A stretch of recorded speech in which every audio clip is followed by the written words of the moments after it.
Good morning, students. We already studying this chapter, environmental management. We have been studying this chapter. In this, we already learn about what is weather and climate, what is meteorology, and solid waste management. This part is over. Now we are going to learn about what is biodegradable waste and what is non biodegradable waste. Biodegradable waste क्या होता है? जिसका विघटन जल्दी से होता है उसे बोलते हैं बायोडिग्रेडेबल वेस्ट, और जिसका विघटन नहीं होता है उसे बोलते हैं non biodegradable waste. This type of waste is easily degraded by the microorganism जो होते हैं उससे ये वेस्ट जल्दी से डिग्रेड हो जाता है. It's mainly includes kitchen waste, spoiled foods, fruits, vegetable. ये किचन में जो कूड़ा करकट जो जम जाता है ना खाने पीने का, उसे ही बायोडिग्रेडेबल वेस्ट बोलते हैं. Ash, oil, dung, parts of plants etc. is called as the biodegradable waste. This waste is mainly of organic type. ये है ऑर्गेनिक टाइप, और ये वेस्ट से हम ऑर्गेनिक मैन्योर भी बनाते हैं, बोलते जिसे कहा जाता है सेंद्रीय खत, सेंद्रीय खाद. The waste is mainly of organic type and it is also called as wet solid waste. इसे wet solid waste भी कहा जाता है, गीला कचरा भी कहा जाता है, और wet garbage. If it is carefully decomposed, we can get compost and fuel of good quality from it. अगर अच्छे से हम डिकम्पोज करें तो उसमें से हमें क्या मिलता है? कंपोस्ट खाद भी मिल सकता है और फ्यूल भी मिल सकता है. गांव में आपने गोबर गैस सुना ही होगा, देखा भी होगा ना, तो जिससे हमको फ्यूल मिल जाता है, और उससे कंपोस्ट करें अच्छे से कंपोस्ट, तो उससे हमको कंपोस्ट खाद भी मिल जाता है. कंपोस्ट उससे किया तो खेतों में ये ज़्यादातर किसान करते हैं. अगर आप गांव में जाओ तो आप उसे देख भी सकते हो. नॉन बायोडिग्रेडेबल वेस्ट, ऐसे वेस्ट जो डिग्रेड ही नहीं होते हैं, माइक्रो ऑर्गेनिज्म उसे खाते नहीं है, उसे डिग्रेड करते ही नहीं है, उसे बोलते हैं नॉन बायोडिग्रेडेबल वेस्ट. ये ऐसे के ऐसे ही जमा होते हैं, जैसे कि हम कागज है, थर्माकोल है, प्लास्टिक है, आपके पुराने मोबाइल्स है, ये जैसे कि वैसे रहते हैं ना. वैसे कोई आके खाता है क्या? उसका नहीं साइज चेंज होता है ना कुछ भी चेंज होता है. तो ये है non biodegradable waste. This type of waste is not easily degraded because it is requires a very long period of time and the use of various techniques. इसको डिग्रेड करने के लिए बहुत लंबा टाइम भी चाहिए, उसके साथ ही बहुत सारे टेक्निक्स भी चाहिए. It includes plastic, metal and other similar material. Biodegradable waste में मेनली क्या आता है? It's compressed mainly plastic, metal and other similar material. This type of waste is also called dry solid waste और dry garbage.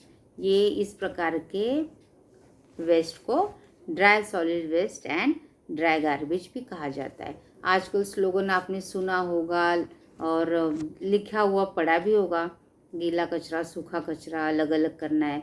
जब हमने street play किया था उसमें भी हमने बोला था ना, गीला कचरा सूखा कचरा अलग करो.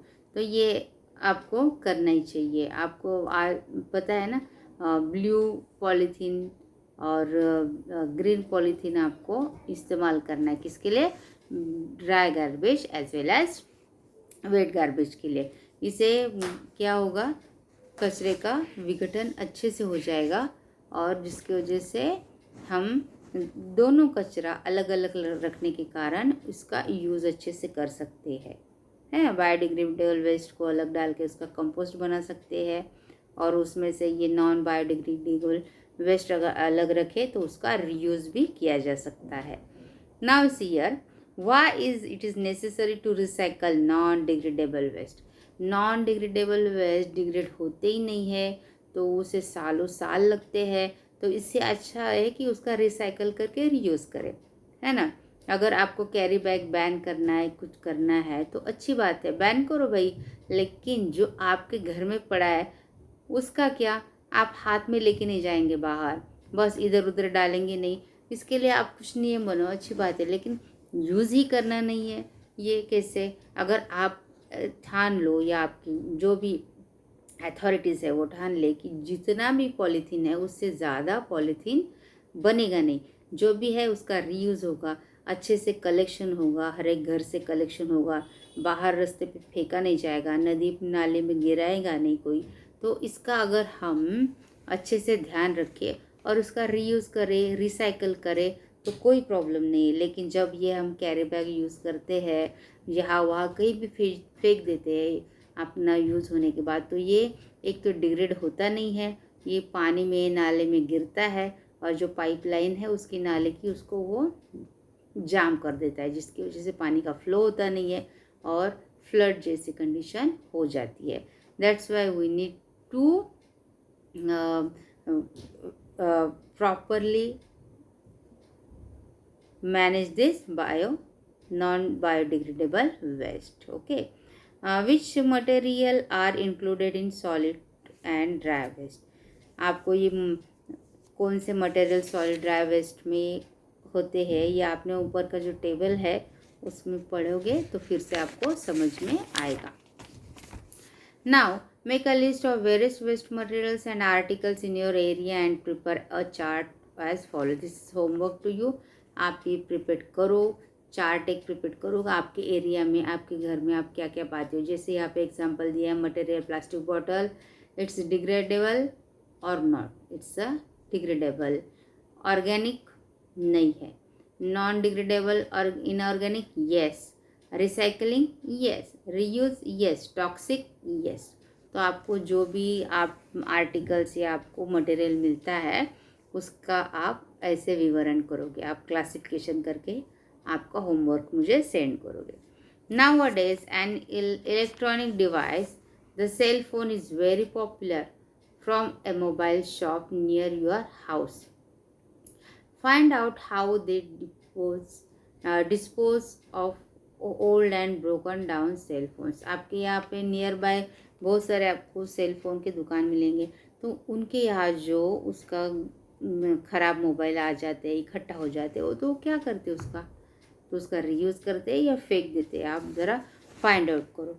मेरे ख्याल से तो वो रीयूज़ ही करेंगे ना, फेंकने जैसा तो कुछ है ही नहीं। फेंकेंगे तो वो सालों साल लगाएगा और डिकम्पोज होता ही नहीं है, तो बहुत सारे टेक्निक यूज़ करनी पड़ती है। इससे अच्छा है कि उसका रीयूज़ करो, दूसरे मोबाइल बनाने के लिए उसका बॉडी का यूज़ हो सकता है। Harmful effects of solid waste. अभी यहाँ पे आप देखोगे कि सॉलिड वेस्ट है लेकिन उसके हार्मफुल इफेक्ट क्या है। This is the figure number 9.4 harmful effects of solid waste. First is effect on biodiversity, that we know. Our biodiversity, there is the tremendous various species of plants and animals all together called biodiversity. Space का सीधा असर होता है। Bad order of waste, ये जो waste material है उसका order भी बहुत ही बुरा होता है। Production of toxic gases, toxic जो हमारे जहरीले गैस बनाता है, जो हमारे प्रकृति के लिए अच्छे नहीं होते हैं। Degradation of natural body beauty, degradation of natural beauty, जो नेचुरल ब्यूटी है वो डिस्ट्रॉय कर देती है। नेचुरल ब्यूटी में अगर आप समंदर के किनारे जाओ तो समंदर का किनारा आपको सी बीच तो बहुत अच्छा पसंद होता है, लेकिन उस पर जब आप ये सब बॉटल्स वगैरह सब फेंके हुए चीज़ें देखेंगे तो वो सब गंदा बिखरा हुआ दिखता है। Litre is all over present and all, it's very dirty to see. Air pollution is directly affect on air, it's causes air pollution.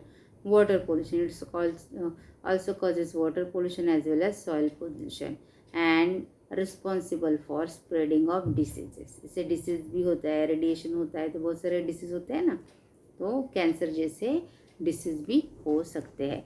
This are the harmful effects of solid waste. Now we see here its harmful effects, but how to overcome these harmful effects?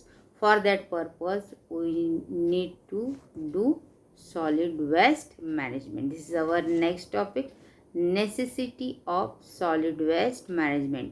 और ये करना ही करना है, तभी हम ये solid waste है वो जो मैनेज कर सकते हैं। First of all, first step है for preventing environmental pollution to keep the surrounding clean. आपको क्यों करना है हार्मफुल इफेक्ट्स उसके, क्योंकि हमको सराउंडिंग को क्लीन रखना है।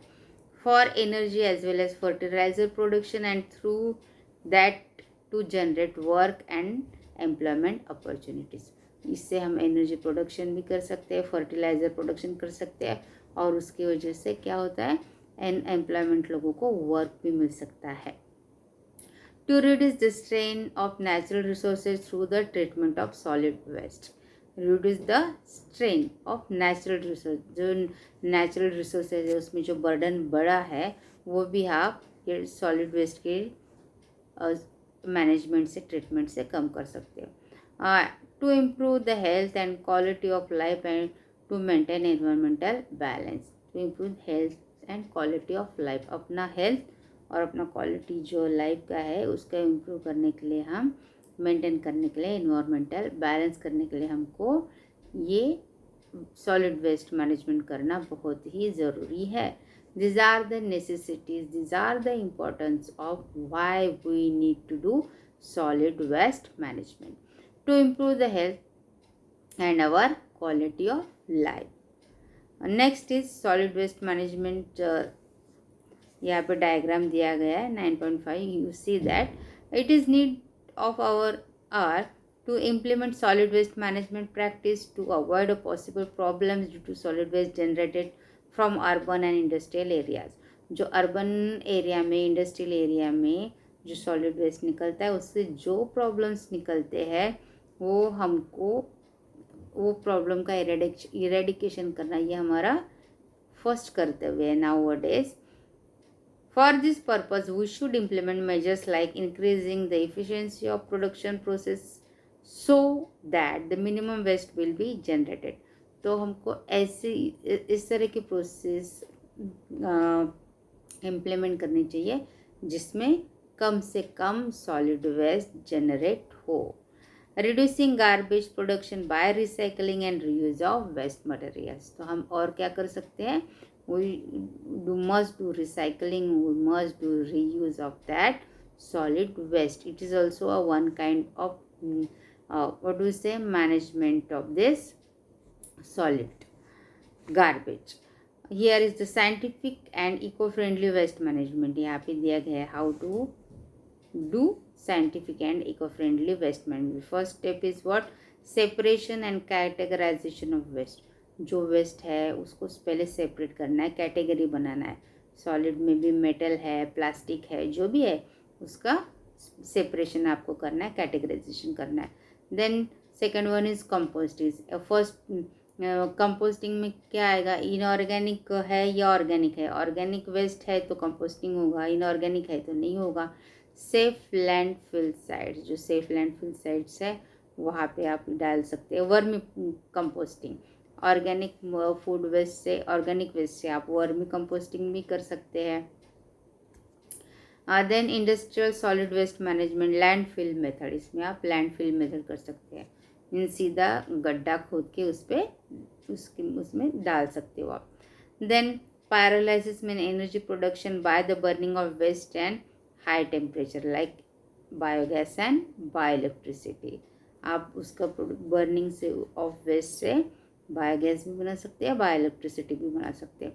Biomedical waste management means what, incineration. Biomedical waste management तो हम देखते कहाँ, ये जो सारे हॉस्पिटल्स है उनका जो कचरा है वो अलग से रखना चाहिए, क्योंकि it's very dangerous, spread may be many kind of diseases to us. That's why we need to keep it separate and make its own waste, biomedical waste management. It's called incineration. ये हर एक आप hospital में देखो, clinic में देखो तो उनका biomedical waste का अलग ही डस्टबिन होता है, और उसको उठाने वाले मीन्स कचरा लेके जो जाते हैं म्यूनसिपल कॉर्पोरेशन सफाई कामगार, वो अलग से उसकी गाड़ी आती है, वो अलग से लेके जाते हैं। जो डोमेस्टिक कचरा है वो उठाने वाली गाड़ी अलग होती है, और ये बायोमेडिकल कचरा उठाने वाली गाड़ी अलग होती है। तो ये इस तरह से हम कैटेगराइज करके हर एक तरह का कूड़ा कचरा उसका मैनेजमेंट कर सकते हैं। It's either solid, it's either wet garbage, it's either biomedical और it's may be industrial. Okay, These are the importance, these are the necessity, and this is the diagram how we do scientific and eco-friendly waste management. Now we see here principle of solid waste management. यहाँ पे principles है 7R. It's may be called 7R also. First principle of solid waste management is reuse, refuse, recycle, rethink, reduce, research, and regulation of public awareness. Here is what reuse. Reuse means what? After use material should be reused for some and other purpose. यहाँ पे जो आप material जिस purpose के लिए भी आपने ख़रीदा है वो पर्पज़ आपका होने के बाद भी आप उसका रीयूज़ कर सकते हैं. This is the first principle, reuse. ये प्लास्टिक का मग है आपका, और प्लास्टिक आपने उसका उपयोग कर लिया बाथिंग के लिए, लेकिन आपको लगता है कि इसका यूज़ नहीं, ख़राब हो गया, तो उसमें आप कुछ अलग भी उसका उपयोग कर सकते हो. Refusal to use articles made from non degradable articles like plastic and thermocol. आपको रिफ्यूज़ करना है. किससे? प्लास्टिक और थर्माकोल. प्लास्टिक बायोडिग्रेड होता ही नहीं है और थर्माकोल भी होता नहीं, सालों साल लग जाते हैं. तो आपको क्या करना चाहिए? उसे